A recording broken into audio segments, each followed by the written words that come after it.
Hola, buenas tardes. Mi nombre es Alexis Contreras Gil y bueno, hoy les vamos a hablar acerca de los trastornos psicológicos de la sexualidad. Esto para la tarea de un diplomado en terapia de pareja y sexualidad, donde comenzaremos por hablar acerca de estos trastornos que son alteraciones persistentes en la respuesta o experiencias sexuales que causan angustia significativa o deterioro de las relaciones interpersonales, principalmente esto en las relaciones de pareja o en las relaciones, pues sí, en las relaciones donde existe un vínculo primeramente sexual, ¿no? Y afectivo también. Este tipo de trastornos, fíjense que es bien interesante porque muchas veces pueden llegar a causar inclusive lo que es alguna infidelidad, incluso la ruptura de la pareja. Y esto debido a que no terminan de entender el por qué sucede esa parte, ¿no? Entonces, cuando esto le pasa ya sea a la parte femenina, masculina o a ambos, lo primero que hacen es buscar a la propia satisfacción, lo cual hace que muchas veces pues sea la ruptura de la relación por medio de la infidelidad, ¿no? Por medio de la respuesta a pocos estímulos, generando inseguridad, insatisfacción, entre otros problemas, sin saber que existe un trasfondo de ellos. Bien. Estos trastornos, como bien lo menciono, pueden ser de diversas causas. Existe la parte psicológica, la parte biológica, la parte social, la parte cultural y suelen ser complejos y multifactoriales, como bien lo menciono. De acuerdo a la American Psychiatric Association en 2013, perdón, los trastornos sexuales implican una alteración clínicamente significativa en la capacidad de experimentar placer o participar en actividades sexuales satisfactorias. Claro, muchas veces las personas buscan esta satisfacción sexual, ¿no? Lo cual implica la búsqueda de nuevas experiencias o sensaciones que les generen mayor placer, lo cual en muchas ocasiones también puede generar inclusive cierto riesgo a la persona. Primero vamos a iniciar con el deseo hipoactivo, donde la causa puede ser depresión, estrés, baja autoestima.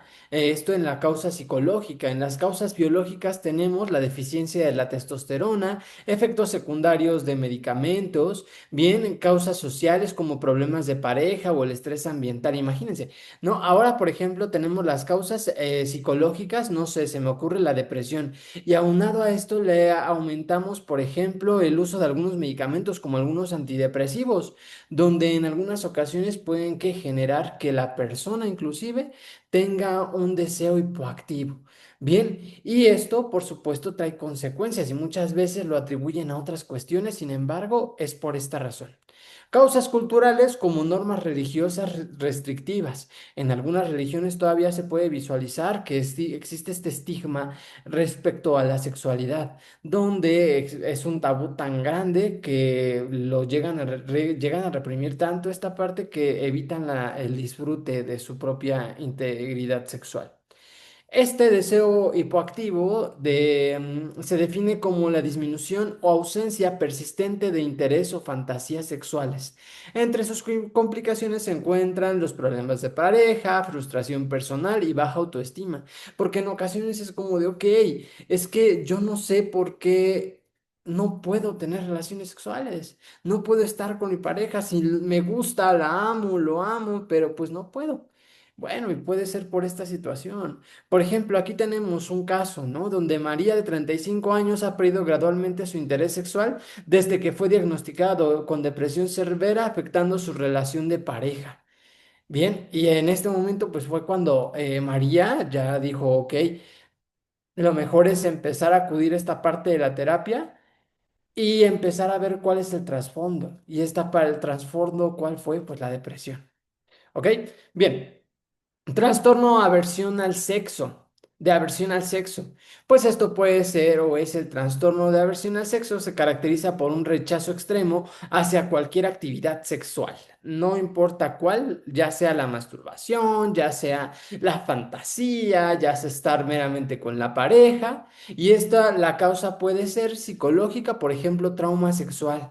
No, la parte de la ansiedad también, pero por ejemplo, en el caso de alguna violación. Muchas veces las niñas o los niños también inclusive, pues sí, cuando son niños, llegan a tener algún abuso sexual y lo reprimen tanto que en su mente ya no lo recuerdan hasta que empiezan a tener esa relación o esa convivencia con alguien de su mismo o diferente sexo hacia la parte de las relaciones sexuales y dicen, no puedo. No puedo, no puedo, no puedo, no puedo, hasta que empiezan a ir a terapia y se dan cuenta que existía otra cuestión más a fondo. Y esto por falta de un trauma sexual, ¿no? Este caso de los niños también pasa en las personas adultas. Cuando llegan a tener esta parte de un trauma de tipo sexual, como es la violación, pues incluso las relaciones sexuales posteriores se vuelven traumáticas. Bien, también tenemos la parte biológica, anomalías neuroquímicas, sociales, experiencias de coerción y culturales como la enseñanza de vergüenza sobre el sexo. En la actualidad, afortunadamente ya se habla un poco más respecto al tema. Sin embargo, todavía existe esta parte de restricción acerca de él, porque todavía el sexo no se ve como debería ser. Cuando nosotros logremos entender que el sexo es una parte primordial, disminuirían muchos problemas, por ejemplo, de embarazo adolescente, de infecciones de transmisión sexual, porque dejaría de reprimirse tanto. Bien, aquí tenemos ejemplo. Carlos, de 28 años, experimenta náuseas y rechazos a cualquier intento sexual luego de haber sufrido abuso en la adolescencia, desarrollando un miedo intenso al contacto íntimo, ¿no? Incluso al acercarse a otra persona de otro sexo, del mismo sexo, le genera miedo, ansiedad, angustia. Y pues lógicamente eso se tiene que trabajar porque pues al final va a llegar un momento en el que se relacione con otra persona y le solicite esta parte sexual. Disfunción eréctil, que regularmente esto pues ya le debería pasar, de hecho no debería pasar, pero en algunas ocasiones a las personas ya mayores, pero esto no es signo característico, o sea, pueden tener relaciones sexuales sin ningún problema, pero cuando no tienen o no se tienen una edad de 30 años y de repente no logran una erección firme, o bien al momento de tener relaciones sexuales, tienen una erección momentánea y de repente, ¡pum!, disminuye esa erección y no llegan al clímax, ¿no? Y de repente la pareja ya es como de, ah, pues, ¿qué está pasando? Bueno, existe este problema de disfunción eréctil, donde dice que la definición como incapacidad para lograr o mantener una erección suficiente para la actividad sexual. Entre sus complicaciones se encuentra la baja autoestima, la ansiedad y disfunción en la pareja. Donde los factores, por ejemplo, está la ansiedad de desempeño, miedo al fracaso. Muchas veces también esta disfunción eréctil es por la parte de ser autoexigentes. El hecho de decir es que yo tengo que complacerlo o complacerla de una forma extraordinaria y en la mente está como ese pensamiento constante de decir, tengo que hacerlo, tengo que hacerlo, tengo que hacerlo. Y al final, ¿qué pasa? Pues no se termina disfrutando ni uno ni otro. Entonces ahí hay un problema fuertecillo. Bien, factores biológicos, la diabetes, enfermedades cardiovasculares, claro, ¿no? Factores sociales, expectativas de rendimiento masculino y los factores culturales, estereotipos de virilidad. Por ejemplo, en algunas ocasiones es como de, es que esta chica resulta que tiene un estándar muy alto de lo que debo yo realizar. Porque previamente a lo mejor ya tuvieron el jugueteo sexual, ya sextearon o ya mandaron mensajes de texto o WhatsApps eróticos y compartieron fotos y así de repente ya se contaron una historia y al momento que esto llega a pasar, ya el suceso, dicen, ala, es que no puedo llegarle a ella o a él. Y pum, viene la parte de la disfunción eréctil. Bien. Después, trastorno de excitación sexual femenina, donde la causa, por ejemplo, causas psicológicas como la distracción, falta de deseo. Fíjense que en la parte femenina, en algunas ocasiones, no en todas, pero debe de haber un preámbulo, debe de haber un cortejo, podríamos decirlo de alguna forma, para llegar a esa excitación sexual. Muchas personas o muchas mujeres lo alcanzan, por ejemplo, cuando la persona es inteligente, cuando la persona es divertida también, pueden llegar a ese momento. Sin embargo, en algunas otras ocasiones también la parte del deseo se conjunta con ello, ¿no? También causas biológicas como cambios hormonales, la menopausia, causas sociales, problemas relacionales, ¿no? Con las otras personas, donde se siente inclusive obligada a tener relaciones sexuales, pues ahí está el problema. Causas culturales, represión del placer femenino, donde pues yo solamente tengo que complacer a mi pareja como dé lugar. Y la realidad es que, ¿qué creen? Pues no debe ser así, el placer debe ser mutuo. Bien, el trastorno de excitación sexual femenina se caracteriza por la dificultad persistente para lograr o mantener la excitación sexual, inclusive, pues lógicamente, llegar al orgasmo, al clímax. Sus complicaciones incluyen dolor durante el sexo, pues claro, porque imagínense, ¿no? La vagina tiene que lubricar para poder mantener la relación sexual o tener o mantener este momento. ¿Y qué pasa? Pues al no tener un deseo no hay lubricación y esto genera dolor. Y también pueden utilizar lubricantes, pero no es lo mismo, porque a lo mejor la chica podría inventar o podría, pues sí. ¿Cuál sería el término? Se me fue la palabra, pero la persona podría inventar esa excitación, ese deseo, ¿no? Y al final solo por complacer a la otra persona. ¿Y qué pasa a continuación? Pues lo único que causa puede causar irritación, dolor, incluso sangrado, ¿no? Alguna fisura por la parte vaginal por el mismo hecho de que no está lubricando con facilidad. Aunado a esta parte de la necesidad de utilización del condón, pues lógicamente va a producir un poco más de daño si no está excitada. Pero eso no implica que las personas no deben utilizar condón. Claro que sí, siempre debe usarse. Ejemplo, tenemos que Andrea de 50 años notó que desde el inicio de la menopausia su lubricación vaginal disminuyó considerablemente, afectando su deseo y generando dolor durante el coito. Claro. Y fíjense que pasa algo bien curioso. Muchas veces está esa percepción de que las personas no deberían utilizar lubricante. Claro que sí.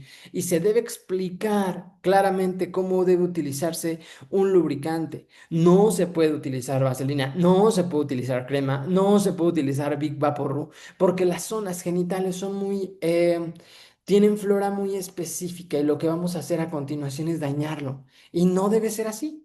Tenemos que explicarle a la persona qué lubricante puede utilizar. A lo mejor es cero alcohol, a lo mejor la persona puede utilizar un lubricante, e incluso en la parte del deseo, pueden utilizar lubricantes de algún tipo de sabor, ¿no? Y esto les puede generar mayor placer. Bien, pero siempre hay que explicar a las personas que es necesario y es importante y disminuimos el riesgo de algún daño y fomentamos y aumentamos inclusive a lo mejor el deseo y la excitación sexual. Después tenemos anorgasmia femenina. Fíjense qué interesante. La anorgasmia femenina se define como la dificultad recurrente o persistente para alcanzar el orgasmo, ¿sale? Hay muchas personas que nunca llegan al orgasmo.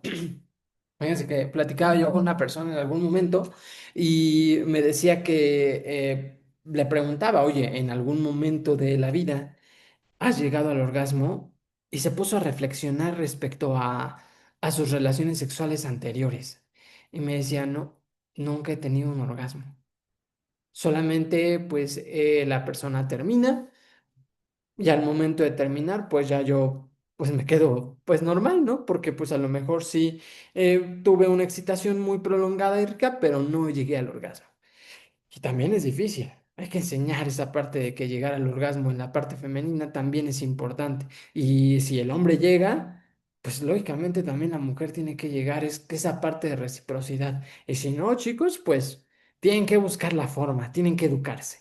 Bien, la anorgasmia femenina se define como la dificultad recurrente o persistente para alcanzar el orgasmo. Entre sus complicaciones se encuentra la frustración sexual, baja autoestima y tensión en la pareja. Inclusive, por ejemplo, si están peleando, en algunas ocasiones, muchas veces dicen que el sexo de reconciliación, si resolvieron bien el problema. Sin embargo, por ejemplo, también tuvo otra persona que hablaba respecto a que le habían sido infiel. Y después de esa infidelidad ya no era lo mismo, ya no llegaba al orgasmo, ya no sentía satisfacción, porque su mente también le jugaba le jugaba chueco, podríamos decirlo. ¿Y qué pasa a continuación? Pues lógicamente, pues se veía dañada esa parte. No llegaba al clímax, no disfrutaba las relaciones sexuales por el mismo proceso difícil que pasó con la pareja. Bien, en los factores psicológicos tenemos inhibiciones, ansiedad y culpa. Bien, factores biológicos, lesiones nerviosas, disfunciones hormonales, ¿no? Y si en esos casos fuera así como de, no, yo no tengo ansiedad, yo no, y ya realizamos una anamnesis general y resulta que la persona no tiene nada de esto, ah, bueno, pues vamos con los factores biológicos, ¿no? Vamos a derivarla con la institución pertinente para poder brindarle ese apoyo a la persona. Factores socioculturales, comunicación inadecuada y creencias limitantes. En algunos casos todavía existe esa parte machista por parte del hombre y de la mujer respecto a que de cómo deben ser las relaciones sexuales, ¿no? Y estas relaciones sexuales pues dejan de ser placenteras y se convierten solamente en un hecho obligatorio y no debe ser así. Y aquí tenemos otro ejemplo, ¿no? Dice, Lucía, de 29 años, creció en un ambiente estrictamente religioso, donde se enseñaba que el placer sexual era un pecado, lo que hoy le impide alcanzar el orgasmo a pesar de desarrollarlo conscientemente. Fíjense, no sé si han visto la serie de Grey, de Sex and the City. Hay un capítulo donde una de las participantes, que se llama Miranda, resulta que tiene relaciones sexuales con una persona que creció justamente como lo dice el ejemplo, ¿no? En una institución religiosa. Y decía él, después de tener relaciones sexuales yo me tengo que bañar porque si no me siento sucio, me siento pecaminoso, me siento mal.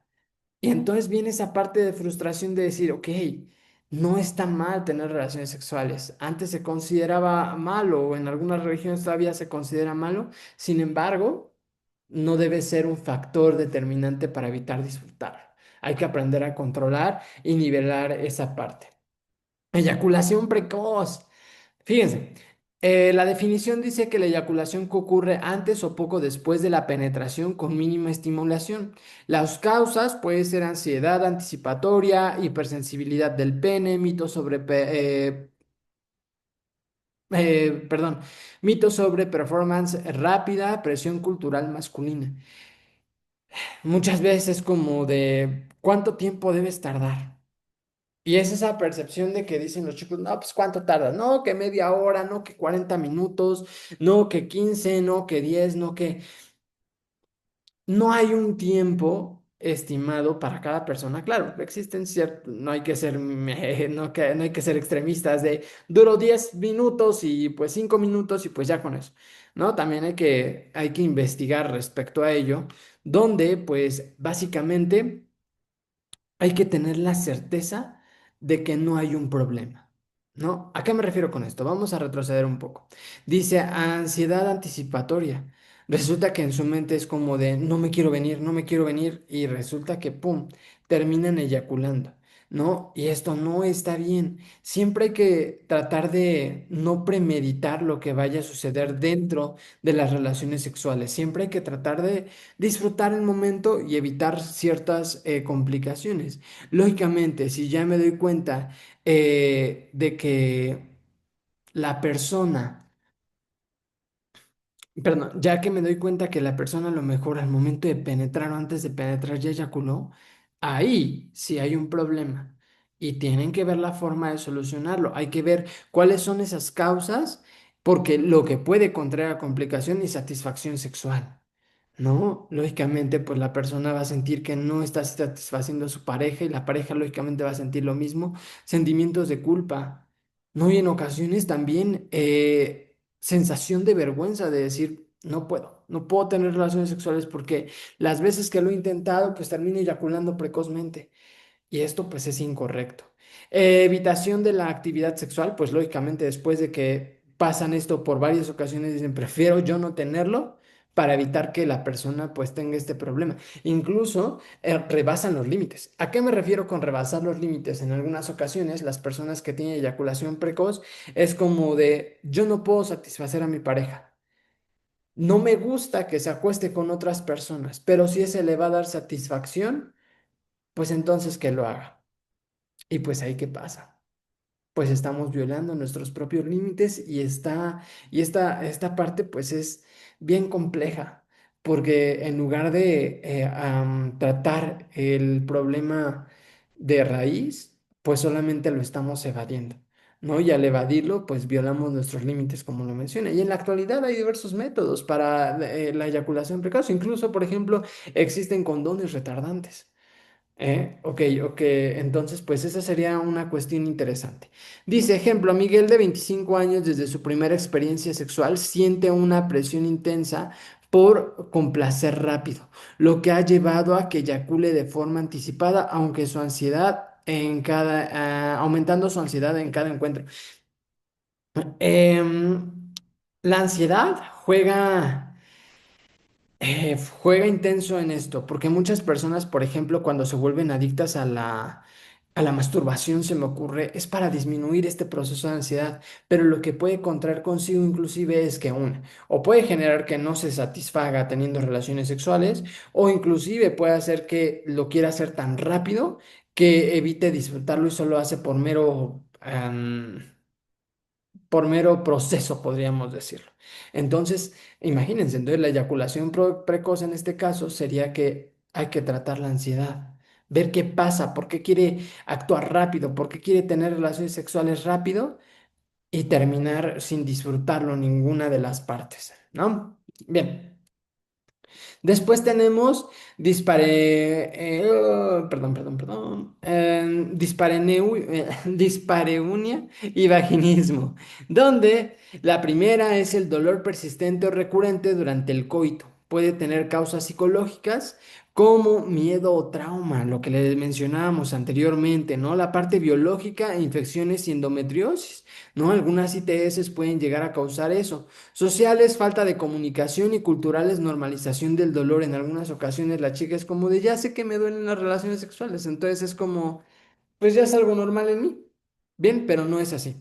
Tenemos el ejemplo donde Patricia, de 32 años, sufre dolor genital severo durante las relaciones sexuales debido a una endometriosis no tratada, lo que ha generado miedo anticipado y evitar la intimidad. Pues sí, dice, prefiero no sentir dolor, mejor no hago absolutamente nada. ¿No? Y evita esa parte en lugar de decir, pues prefiero no tener dolor a sentir placer. Y no tratamos la parte primordial. Después el vaginismo, contracción involuntaria de los músculos vaginales que imposibilitan la penetración. Su causa incluye temor al dolor, trauma sexual, condiciones médicas dolorosas e información sexual inadecuada. Por eso siempre hay que ver cuál es el problema de raíz. ¿No? Hay que ver cuál es el proceso. Si vemos que la parte psicológica no es, bueno, ahora vamos con la parte física. A lo mejor hay algún problema donde las paredes vaginales no están, los músculos vaginales, perdón, no están haciendo una función adecuada. Y ahí habría un problema. Bien, ejemplo, Sofía de 27 años, criada en un entorno donde se enseñaba que el sexo era doloroso y sucio, experimenta contracciones vaginales involuntarias que impiden que cualquier intento de penetración. Y esto se vuelve doloroso. Incluso también para la parte masculina, el hecho de querer penetrar y no poder o ver que a su pareja le llega a causar dolor, esto se vuelve frustrante. Bien, entonces, ¿qué pasa? Siempre se debe tratar esto, por ejemplo, esta parte del vaginismo, la terapia de pareja es increíble porque puede generar que una parte entienda lo que está sucediendo y la otra parte empiece a atenderlo y en conjunto pues empezar a tener relaciones sexuales más satisfactorias y que pues ambos vayan creciendo como pareja. Después tenemos parafilias problemáticas. Intereses sexuales atípicos que provocan malestar, daños a otros y consecuencias legales, ¿no? Por ejemplo, el hecho de tener hipersexualidad, ¿no? El hecho de buscar sensaciones en otra parte, por ejemplo, el hecho de en lugares públicos, en lugares donde puede llegar a causar daño a otra persona en parques, baños públicos, el famosísimo cruising, ¿no? Cruising, donde básicamente pues las personas tienen relaciones sexuales ante pues otras personas o inclusive en lugares públicos y pues ¿qué pasa? A lo mejor alguna de las personas se siente incómoda, ¿no? Incluso puede producir daños legales, ¿no? Que llegue la patrulla, los lamparea y es como de todo un proceso. Causas, trastornos de personalidad, abuso infantil, alteraciones neurológicas, aislamiento emocional, exposición a contenido sexual extremo, donde pues si ponemos, por ejemplo, en una escala esta parte de la búsqueda de sensaciones sexuales, pueden ir a lo mejor desde un baño público, desde el auto, hasta un parque, ¿no? Donde hay niños. Ahí ya va por niveles y tenemos que ir identificando esa parte para ver cuál es la causa. Bien, porque muchas de esas ocasiones, pues la persona ya no siente placer si no es en esos lugares. O por ejemplo, ¿no? Ya que esta persona pues está en esto, en esta búsqueda, ya inclusive no va con su pareja, ya va solo porque ya su pareja no le está produciendo el suficiente placer. Ok, complicaciones, problemas legales, estigmatización social, culpa, vergüenza, vergüenza intensa.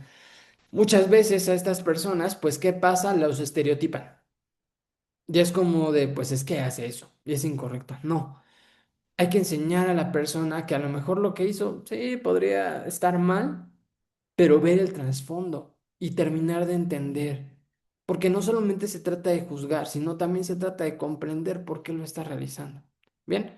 Problemas legales, estigmatización, perdón, no es cierto, sí. Ejemplo, Fernando de 30 años, tras una infancia marcada por el aislamiento emocional y exposición a contenido sexual extremo, desarrolla voyerismo, causándole malestar y problemas legales, claro, ¿no? Justo lo que les menciono. Y ahora vamos con la parte voyerista, donde a lo mejor él sabe que lo están viendo y eso le genera más excitación y placer, pero a lo mejor su pareja no comparte este hecho. ¿Y qué pasa? A lo mejor a la larga, pues lo que les venía mencionando. Él llega a producir una infidelidad por buscar esa sensación nueva, donde no es la adecuada. Después tenemos otros trastornos, por ejemplo, eyaculación retardada, donde ahora la persona no eyacula con rapidez, sino ahora que puede tardar horas sin el hecho de eyacular, ¿no? Dificultad persistente o recurrente para alcanzar el orgasmo y eyacular durante la actividad sexual, a pesar de un estímulo adecuado y el deseo sexual, ¿no? A pesar de que está muy excitado, dice, no puedo. No puedo, no puedo, no puedo, no puedo. Pues ahí está una parte de la eyaculación retardada. Incluso los genitales, cuando están así, pues lógicamente no van a aguantar. Algunas personas sí, pero algunas otras personas no y terminan irritados o lacerados por la misma fricción y penetración. Incluso en algunos casos, pues se vuelve aburrido, ¿no? Y es como de, bueno, pues ya tardamos 3 horas así, pero pues no lo estoy disfrutando. Y eso hay que comunicarlo si es en pareja. Ejemplo, Luis de 35 años, tras años de uso de antidepresivos, ahora tarda excesivamente en alcanzar el orgasmo durante el coito. Bien, aquí fue por una parte médica. ¿Sale? Hipersensibilidad, comportamiento sexual excesivo y compulsivo que interfiere con la vida cotidiana, causando angustia significativa y problemas en diversas áreas del funcionamiento. No resulta que la persona se la pasa pensando constantemente en en tener relaciones sexuales y ver con quién se va a encontrar y buscar encuentros. Y resulta que ya terminó, tuvo relaciones con una persona y después dice, ¿sabes qué? No me fue suficiente. Voy a buscar otra. Y buscan a otra y después buscan a otra y así sucesivamente. Entonces es como este también es un problema donde a lo mejor la persona no llega a la satisfacción y necesita constantemente buscar un nuevo placer. Ejemplo, Claudia, de 40 años, tras un episodio maníaco, busca múltiples parejas sexuales diarias, afectando su trabajo y su familia. No, resulta que Claudia pues sale de su trabajo para buscar encuentros, para buscar a otras personas. Trastorno orgásmico masculino, dificultad persistente o recurrente para alcanzar el orgasmo durante la actividad sexual a pesar de una estimulación adecuada y deseo sexual. Por ejemplo, va relacionado con la eyaculación retardada, ¿no? Ejemplo, Martín de 38 años tiene grandes dificultades para alcanzar el orgasmo debido a bloqueos emocionales derivados del abuso en su infancia. Y resulta que a lo mejor Martín tiene relaciones sexuales, pero este Martín, pues... este Martín, pues debido al abuso es como de, ok, no puedo eyacular o tiene disfunción de que pierde la erección y constantemente es esa falla y no logra compaginar en esa parte porque no ha atendido el problema inicial. algunas de mis referencias y pues muchas gracias por su atención. Algo que debo comentarles es que todos los nombres de los ejemplos que mencionamos pues no son reales, no son de las personas reales, solamente se utilizaron de forma diversa, fueron nombres que se me ocurrieron, pero el ejemplo es real. Entonces, pues muchas gracias por su atención. Mi nombre es Alexis Contreras Gil y pues hasta la próxima. Bye.